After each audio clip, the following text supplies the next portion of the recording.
Salam, bangsa Indonesia mau menulis ulang sejarahnya, di mana sejarah itu begitu menyakitkan.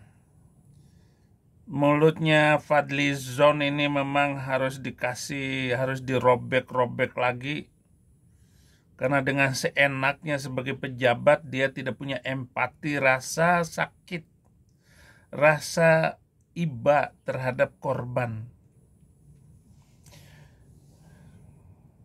Dia benar-benar, saudara-saudara.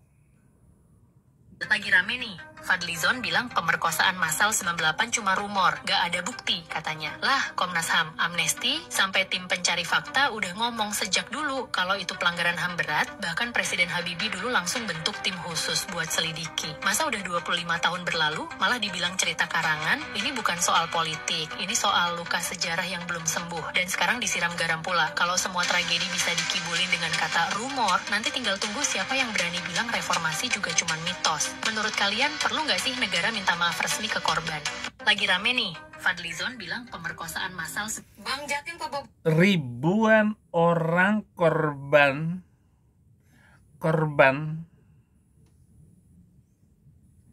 kerusuhan Mei 98 itu dapat suaka di Amerika 25 tahun yang lalu.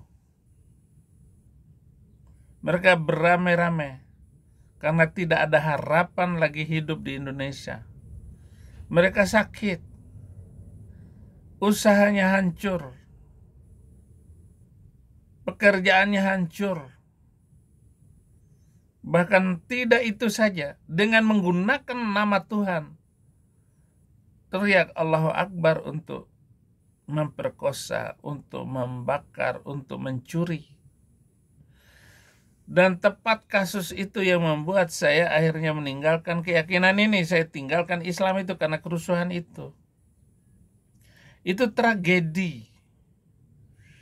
Peristiwa kekerasan massal di seluruh Indonesia. Dan menargetkan Tionghoa. Betapa mengerikannya itu, saudara-saudara. Atas nama agama.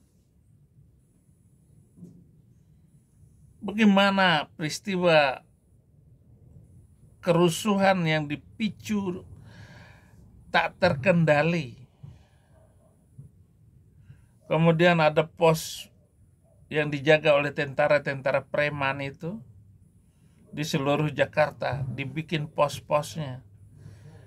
Justru dia itulah yang mengerahkan massa, yang menyuruh mulai pada tanggal 12, 13, 14, 15 itu puncaknya, 3 hari itu.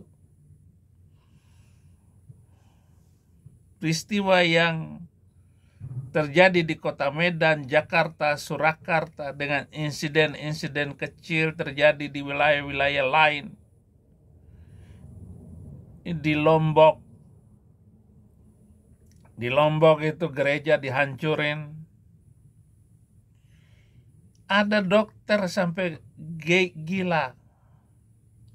Usahanya dokternya dirusak.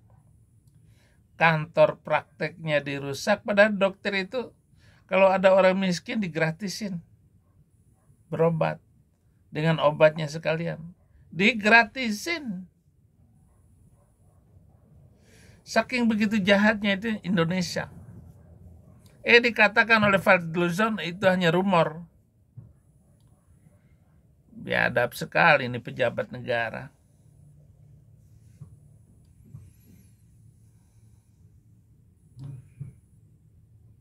Peristiwa kekerasan itu luar biasa loh.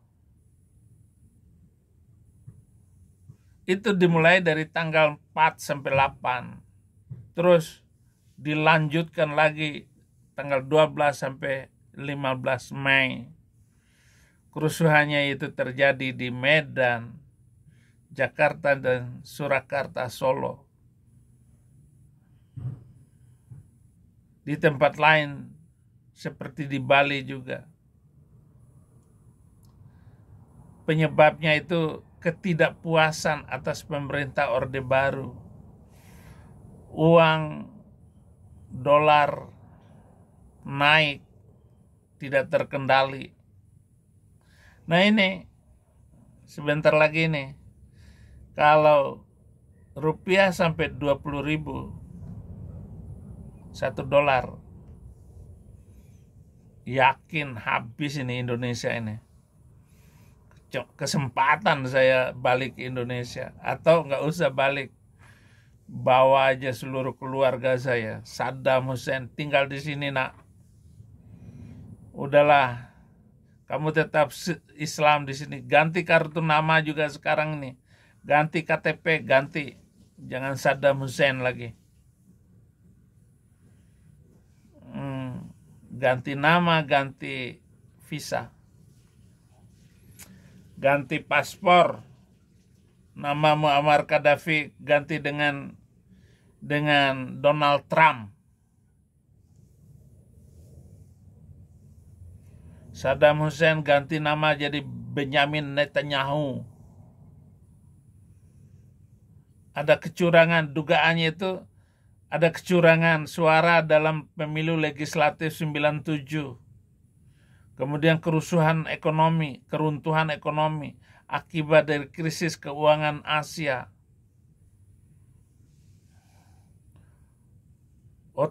Otorisasi kekuasaan tertentu kepada orang tertentu. Marahlah semuanya. Tragedi Trisakti itu menghancurkan semuanya. Kerusuhan, pembangkangan sipil, penjarahan, pembakaran dengan disengaja, pemerkosaan, dan pembantaian. Itu metode yang dilakukan, cara untuk dilakukannya itu. Jadi diperkosa secara massal. Itu sudah disiapkan semua. Entah dari mana kedatangan mereka itu. Sama dengan kedatangan FPI, kita tidak tahu. Tiba-tiba datang masuk ke dalam gereja itu. Saya seminar di Kota Mobagu. Tiba-tiba FPI datang. Jubah-jubah itu. Jahat sekali. Lalu kemudian pengunduran diri Pak Harto dan pembentukan kabinet reformasi, pembangunan baru di bawah B.J. Habibie, kemerdekaan Timor Leste, awal era reformasi. Kalau 20.000 untuk $1, ini krisis yang mengerikan ini. Bubar Indonesia. Bubar NKRI. Nih kasus baru ini. 4 pulau Aceh diambil oleh Sumatera Barat. Oleh Medan. Dimasukkan ke Medan. Nggak bisa dengan minta izin, minta maaf Pak Prabowo. Kelakuan anak buah yang... Ini anak buah Pak Prabowo ini menghancurkan NKRI. Kasihan Pak Prabowo sudah tua. Perlu orang-orang yang memberanikan diri untuk menantang, melawan ketidakadilan ini. Para korup yang mencuri uang negara, nggak cukup dengan makan sepiring. Ayo silakan Pak Prabowo, sekarang ini habisin. Kan saya dukung Pak Prabowo itu karena mau menghabisi ini Pak Prabowo. Ini saja saudara-saudara, agar ke depan ini Anda tetap dukung NKRI atau dukung Nangro Darussalam Aceh.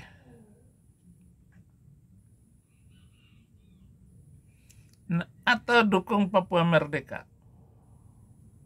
Sudah nggak bisa ditahan lagi ini, Pak.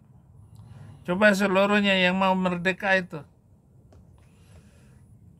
RMS maju juga. Kesempatan Anda untuk merdeka dari Indonesia ini.